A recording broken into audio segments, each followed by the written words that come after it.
All right, so hello everyone. My name is Dushyant. I'm a nutrition student here at Sacramento State University.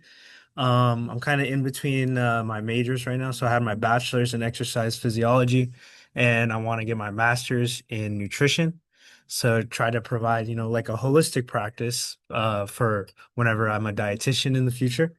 And for my class here, Nutrition 117, I decided to think of a flavor profile demonstration or presentation for you guys.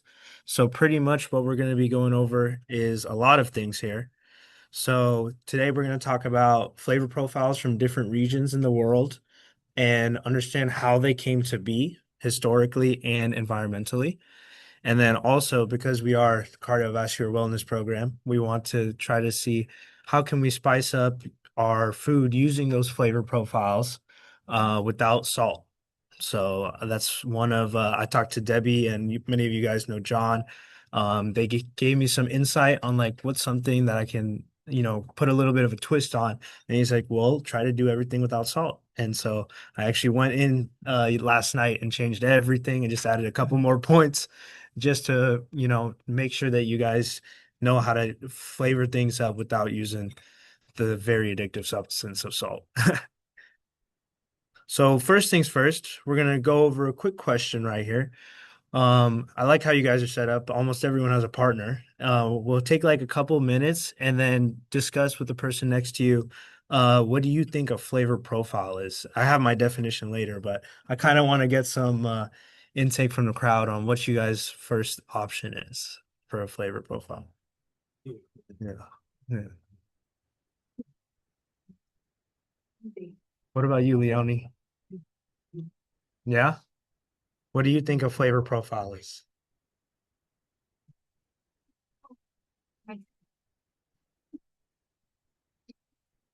Me too. Me too. Yeah, for sure. Definitely. So do you cook without salt? My mom, she cooks a little bit with like less salt and then a lot of spice too, because I'll talk about it later. But Indians usually, yeah, it's got to have flavor. But she has a lot of like eczema and like some adult acne, so like it'll activate sensitive, and she has Crohn's disease too. My son does as well. Yeah, yeah, yeah. So very limited. Yes, Yeah, yes. He has like four things he eats. yeah, it's addictive, is it not? Food, Yeah.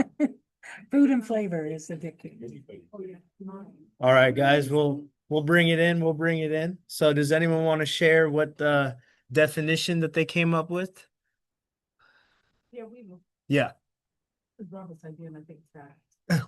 Yeah. He said, flavor profile is vanilla. Right.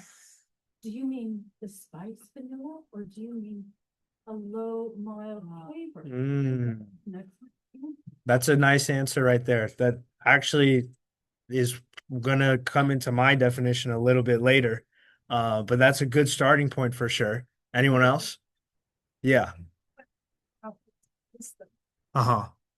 things I like the very best, the things that I consider best. So Mm-hmm. if I was profiling my flavors, Mm-hmm. I would put vanilla maybe at the top Yes. and maybe strawberry in the middle and, Like a little bit of hint of this, a yeah. little bit of hint of that, ranking from like what do you feels the strongest, and then what kind of little tidbits you have at the end. Yeah. In this case, maybe. Anyone else? Yeah. My idea of flavor profile is what spices go together. Yes. They don't compete with each other. Right. They complement each other. Okay. Awesome. Well, I like everyone's answers. So I kind of everyone who just participated in probably what you guys are thinking, I'm pretty sure that this definition probably suffices. So what came up with, it's a unique combination of tastes, aromas, and textures that define a food, a beverage, or a certain type of cuisine. And it's a whole sensory experience, right? Like, so say for example, you guys probably have been to many restaurants, many different types of restaurants. Probably at one point you could blindfold yourself, walk in and kind of guess, hey, this is a Chinese place, or this is an Indian place, or this is a Thai place, right? So even before you even taste the food, you kind of are getting the aromas of what's going on in the restaurant, what they're cooking with. Yep.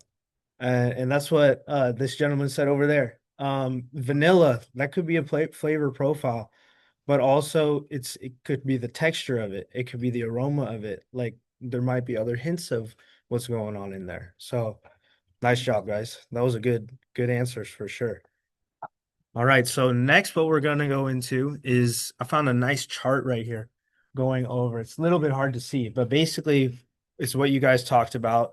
We have our spicy foods, our sweet foods, our salty foods, our umami foods, and then you see texture and believe that temperature is also included. So those all play a part in a flavor profile, combining different kinds and combining different tastes to make a certain dish. All right, so next thing we're going to talk about is why do they differ? Why do those restaurants smell different? Why does the food taste different? So all in all, it has to come from the environment and what the climate does. Like these are practices that have happened for hundreds of thousands of years ago. And for example, heat and sunlight, what it does to fruits is it increases their sugar concentration. So in a study from Cornell, they saw that higher temperatures increase the sugar in tomatoes, making them pretty sweet. And then they also saw that excessive rainfall dilutes the sugar levels in berries.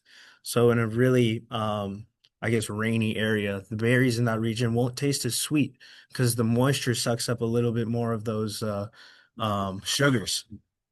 And then also moisture levels in the air and in the ground. So the drier soils boost the compound of sulfur. So because of that, onions and garlic smell a little bit more pungent in that case. And then this was one of my favorite ones. Do we have no one is a Packer fan in here? We got Packers fan in here. My girlfriend's a Packer fan, so yeah. It's pretty much cheese. He knows where I'm talking from. So in Wisconsin, so because they had a lot of droughts back in the day, um, the cow feed they had to switch from fresh grass to hay, so make sure it lasts longer. And because of those compounds in the food, the cow's dairy actually the taste changed. So the cheeses changed. The taste of the cheese changed. So all these are like different, I guess methods or like I guess it's they don't plan for it to happen. It just so happened that way of why these food tastes like what they taste like. So also one more thing is to going to go a little bit more in depth is the geography and how it affects the culture. So we're going to talk way, way back in the day, talking like when we were nomads, farmers. Um, we were on survival mode. We were going to eat whatever's close to us. What's the easiest for us to get, right? So pretty much we relied on what was readily available. So if you live next to the coast, you're going to go fishing. If you have a lot of grass, you're going to try to cultivate those grains, that wheat, that rice, those vegetables. In mountainous area, you don't really have that much space, so you got to use whatever ingredients such as rosemary, thyme that grow in the mountainous regions. So pretty much it's the same for the cold and the hot weather. So in cold weather, you're gonna not need as much preservatives in your cooking, like the lemons and then the spices, because it's cold outside. It's natural refrigeration. So they could smoke, salt, and cure the foods without any health risks. And then in low humidity, on the other hand, mold and spoilage happens a lot higher rate because it's hot out there. There's a lot of moisture in the air. So that's going to make sure that let's keep the food away and with more spices, more salt so that it would preserve.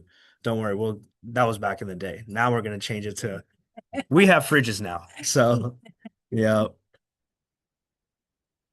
And so I guess one more question I did want to ask you guys if anyone is, I'll go first, by the way, on this question. Is anyone had any foods like if you've lived in a different place that you were used to, but then that you don't eat as much when you're in Sacramento? So what I would say is I used to live in Florida when I was younger, way younger, and that was the first time I had alligator.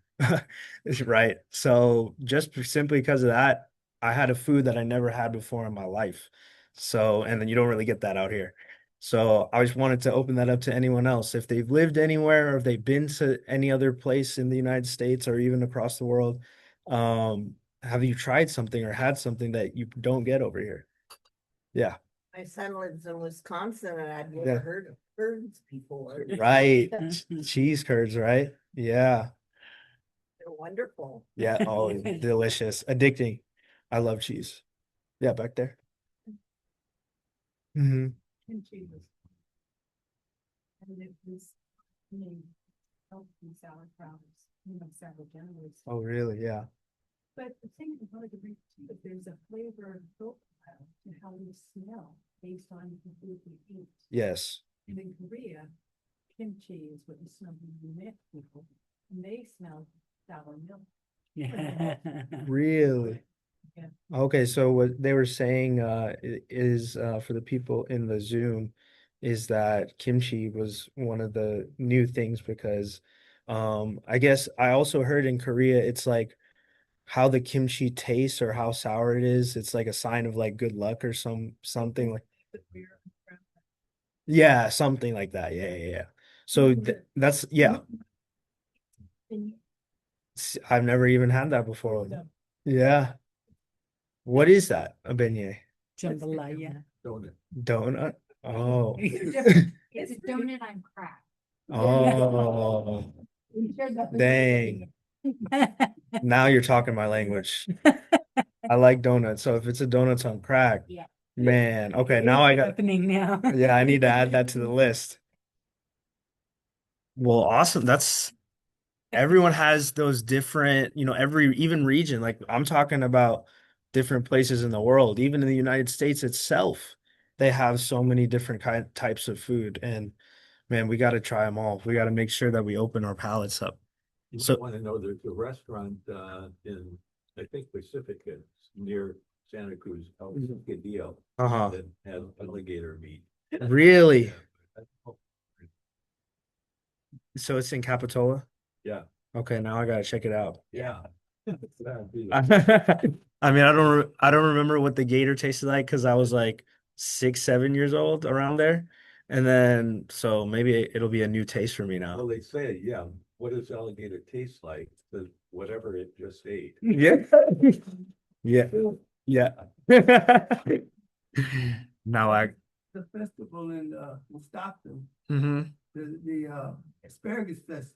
Okay. They have alligator. Oh, really? Really? Dang. Okay. I gotta check that out. You guys giving me all these gator ideas. I like it. All right, so one last thing I wanted to talk about is this theory of terroir. It's a French word that means taste of place. And it's the idea came up from these French monks who wanted to find out why grapes from different plots of land in France, how come they produce different tasting wines? So that's how the idea of the soil minerals, the climate, the topography, based on that itself, even in the same country, in the same region, it can change the taste of the wine. Or in this case, right, we have another example here, chocolate. So in Madagascar, the chocolate that's or the cacao that's comes from there, it's bright and fruity. Rather in Ghana, on the mainland of Africa, it's deeper and more earthy flavors. And then same for the wine. We have riper and fruitier. Oh, that picture's in the way, but riper and fruitier taste or notes in the wine. But in France, you have much more acidic and more structured flavor. You can really taste that it's, I guess, from France. I don't drink wine like that. All right, so next thing what we're going to talk about is I chose 3 different regions of the world to kind of go over their flavor profiles and then how can we incorporate those tastes in our food today. So the first one coming up is Mediterranean food. So olive oil was a big part of their culture because it's kind of a mountainous area. Olive trees are really good at growing in that region.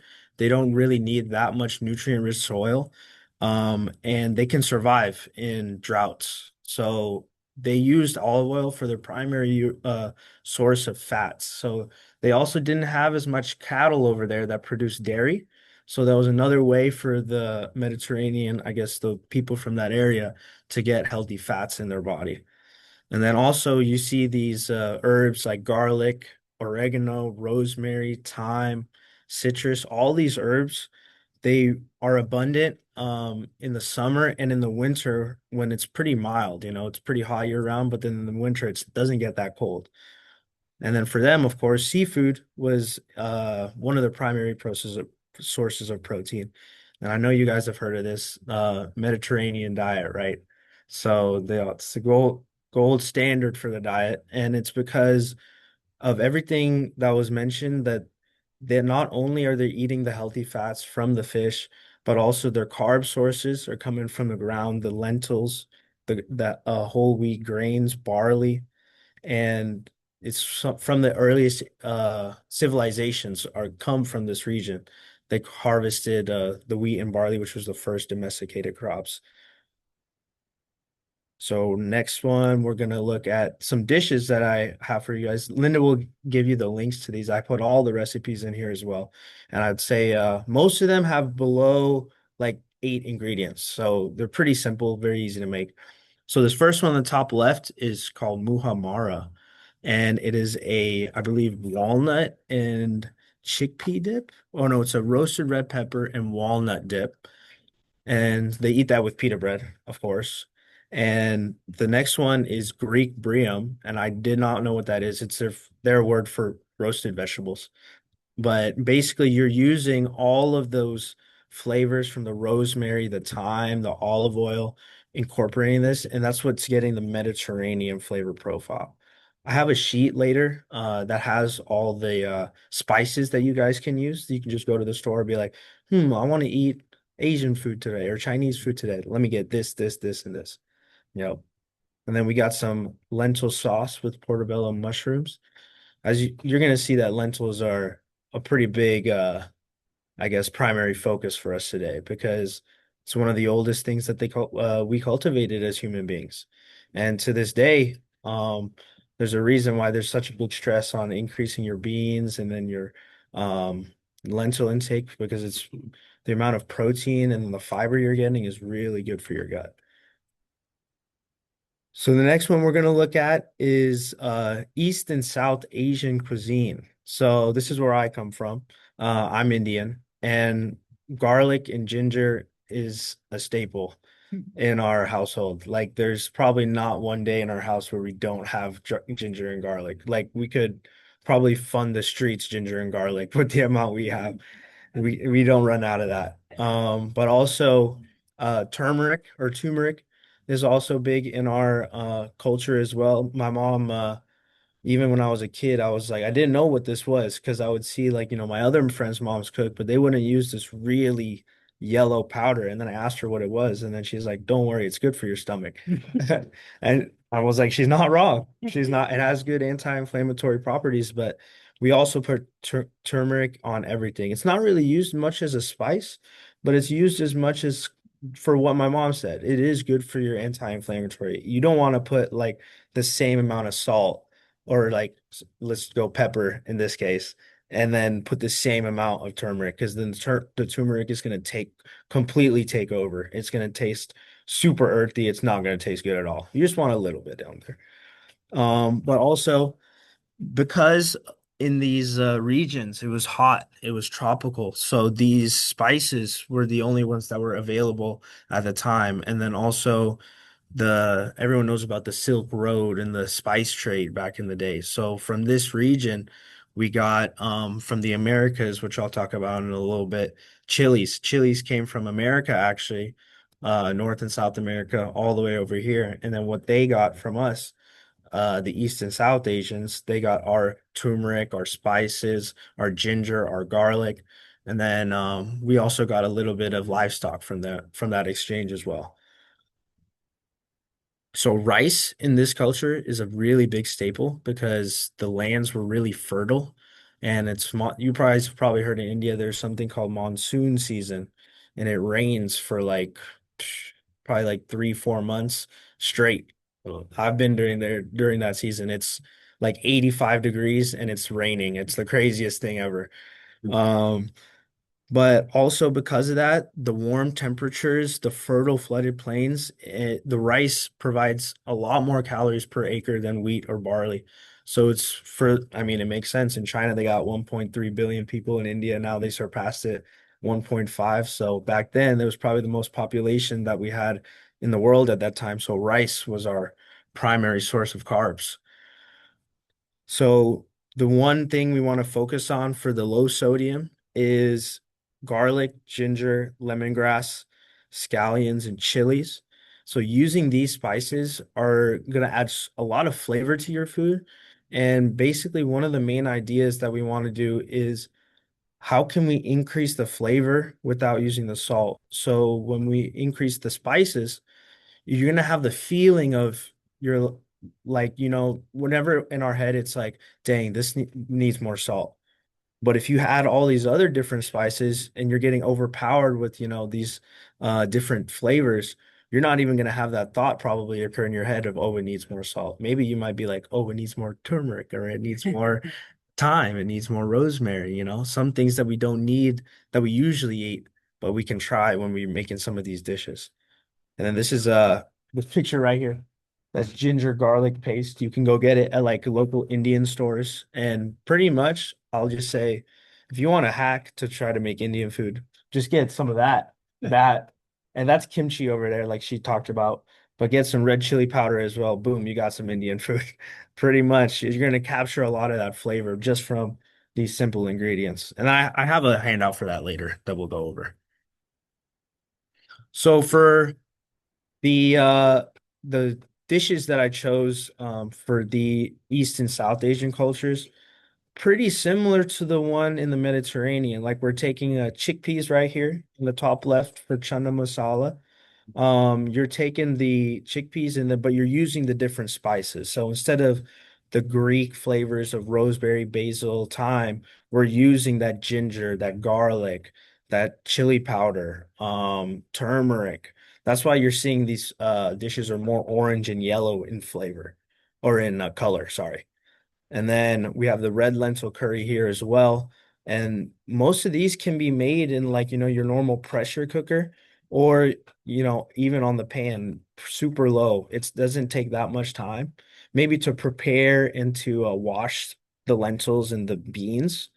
But other than that, it doesn't take that much time to prepare.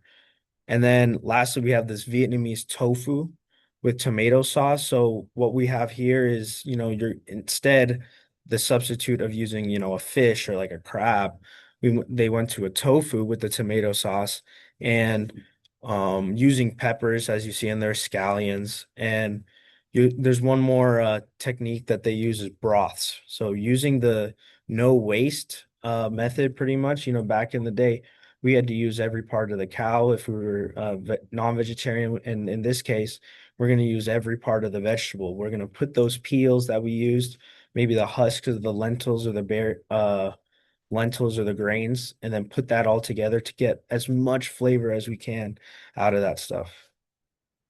All right. So lastly, we're going to talk about Latin American and African inspired cuisine. And honestly, we're not going to go too in depth as we did with the other ones because this one's kind of a blend of everything. So we got a lot of flavors from the spice trade and the Columbian exchange in the 1500s. So because of that, the Caribbean islands, like I went to Jamaica one time and I tried the jerk chicken, the famous jerk chicken. Oh, it's so good. But the first thing that I said in my mind is, Mom, you made something that tastes like this before. And I'm like, no, I haven't. But like it's the notes. So like I said before, Americas gave the East Asian and South Asian chilies. And then, but in that other case, we gave them turmeric, red chili powder, different spices, ginger, garlic. So they were able to use that, and it's kind of like a blend now. So now we're taking, Mexican food. Oh, one of the other big ones was tamarind. So tamarind comes from India, actually. That's the original birthplace of tamarind. Tamarind. But then now, through the spice exchange, it went all the way to the Americas, and now Mexico they use tamarind in a lot of their dishes, in a lot of Mexican and Latin American dishes to get a little bit of that sweet flavor. And yeah, pretty much the strategy of this for decreasing the salt is you're going to be using more of those spices and then increasing the texture to make sure that you don't feel like you need to use salt. It's always enhancing the flavor in different ways. So lastly, for the dishes, I included this Puerto Rican sweet plantain lasagna. And it looks complicated, but I looked at the recipe and it honestly is not that hard. I think it's like 7, 8 ingredients and it takes like 40 minutes in the oven or something like that. And then for the other dish, it was the West African peanut soup with tofu. And honestly, it kind of looks like an Indian dish, like what I was saying. The colors that you can see that there's turmeric in there. You can see that there's chili powder in there. There's ginger, there's garlic, there's some tomato, and then the white rice on the side. So just gonna go over real quick. Lastly, how we're gonna tie everything in together. How can we increase our flavor without salt? So we're gonna be using the herbs that we talked about, the spices, the citrus for the acidity, vinegars, aromatics, garlic, and onion instead of salt.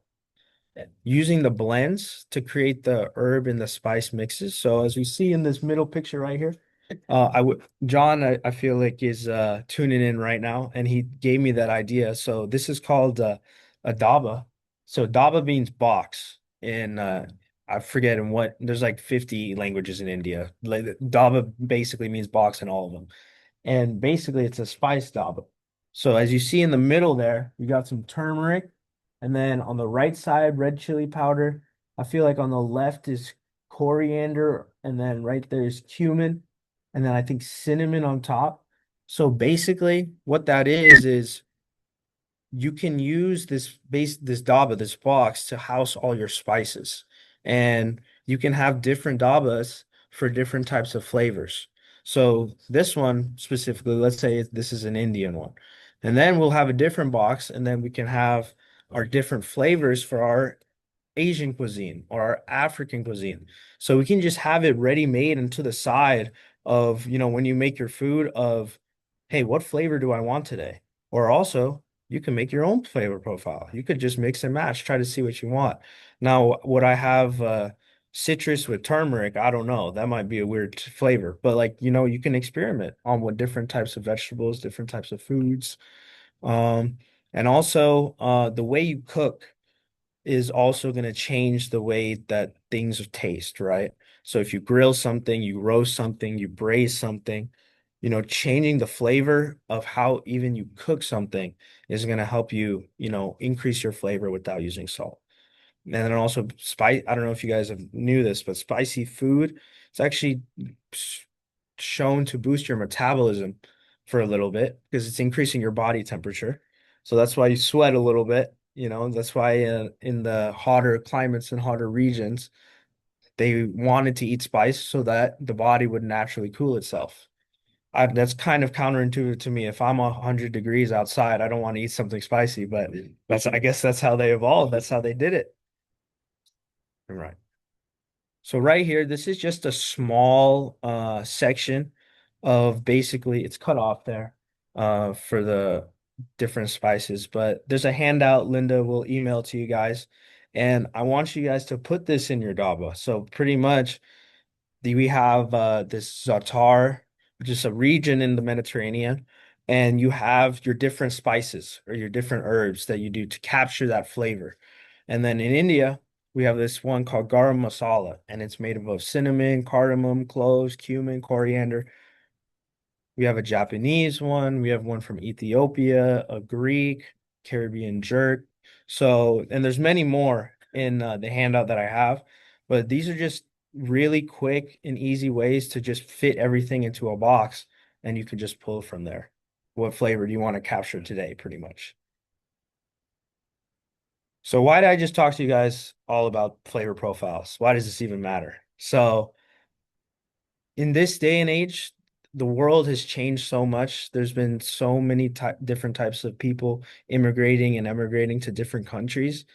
And the perception of flavor is really important because I feel like food is one of the things in like our life that is you don't have to discuss it as much. Like if we were to go to China, probably none of them would be able to understand us. But if we give them some of our food and they give us some of their food, I feel like we would right away increase our connection with them, right? Food is a connection between cultures. Yeah, it's you're able to talk to people without even talking to them. When you're eating their food, you're not in, dang, this is good, or how did you make this, you know? It's a way to connect. And because of that, we need to make sure that we all are open to trying different types of food. Now, if you have GI issues, if you have stuff that your doctor says not to eat, yeah, you can be respectful about saying, no, I'm not going to try that today. It's won't agree with me.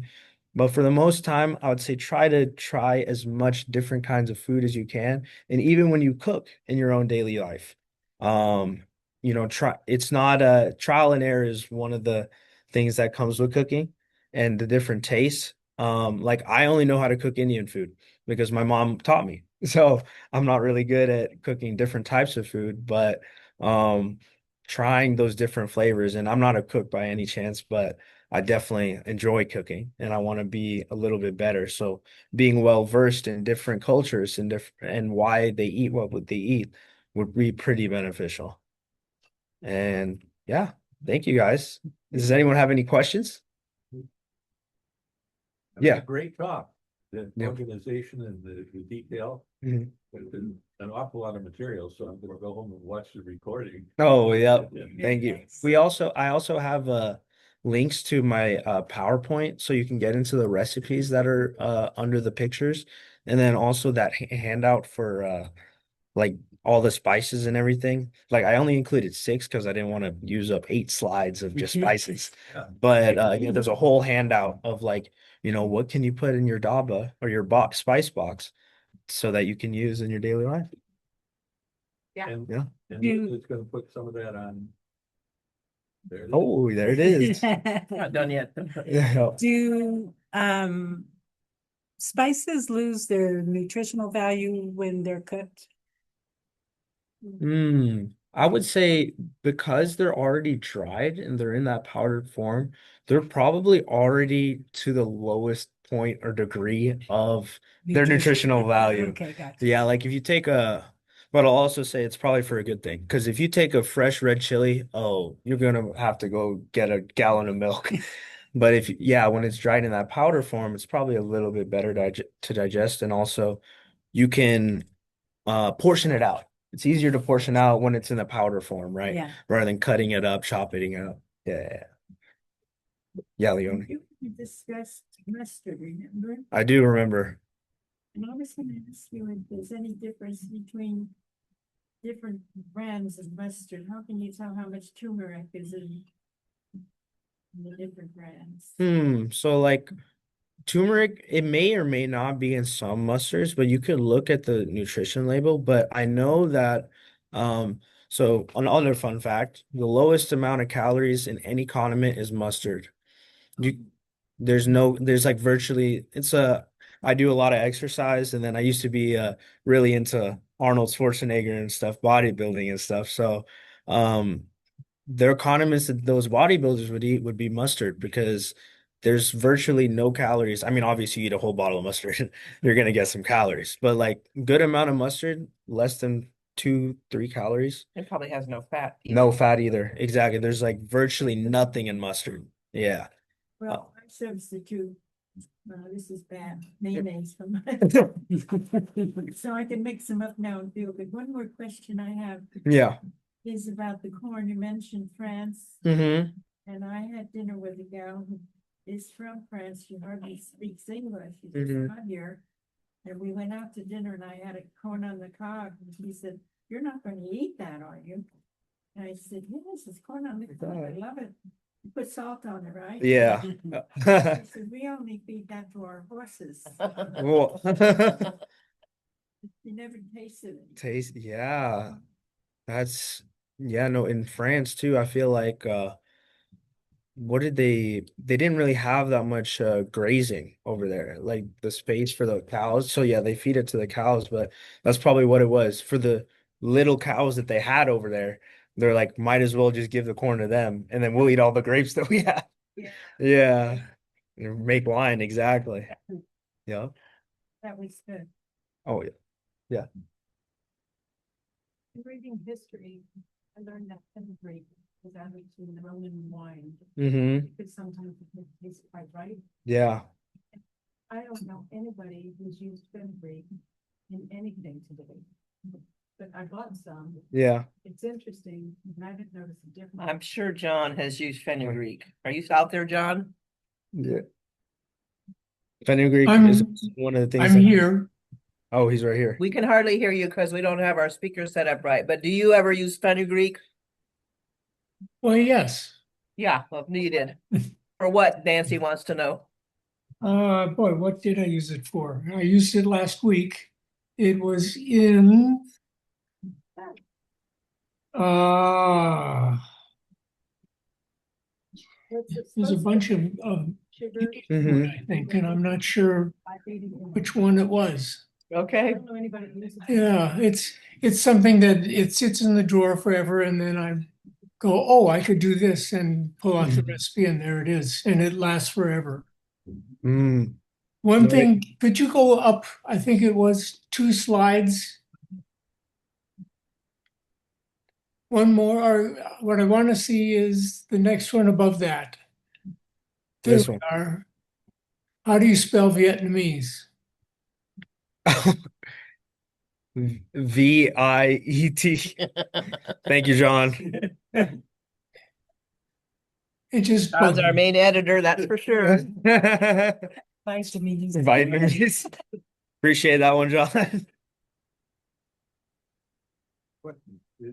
You addressed the question of effective cooking Mhm. spices. What about age? I mean, those bottles of spices that have been in my cupboard for 5 years. It's fine. that just- Millennia, yeah. Yeah. So what I would say for sure, it's kind of like medicine. My mom gave me this analogy. You're gonna lose a lot of that flavor for sure. Just like if a medicine stays in your cabinet for that long, probably the dosage or the effectiveness of the drug is gonna reduce over time if it stays for that long, right?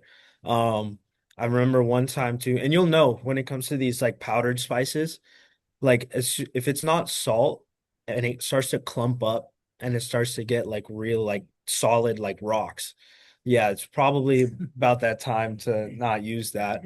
Or if it breaks up pretty easily, like I know red chili powder can collect and turn into rocks really easy, but if you have to like apply pressure for it to break, oh yeah, you don't want to use that. If it just breaks after you just like move it around a little bit, then it should be good. Yeah. And also you can smell it too. Like if you smell some like for example, something's pretty strong, let's say for example, that ginger garlic paste.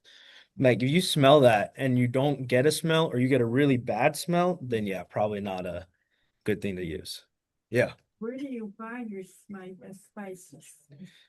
So there's a lot of different spices that my mom uses. So you could literally just search up like Indian store and then you can use that handout that Linda's printing out for you guys.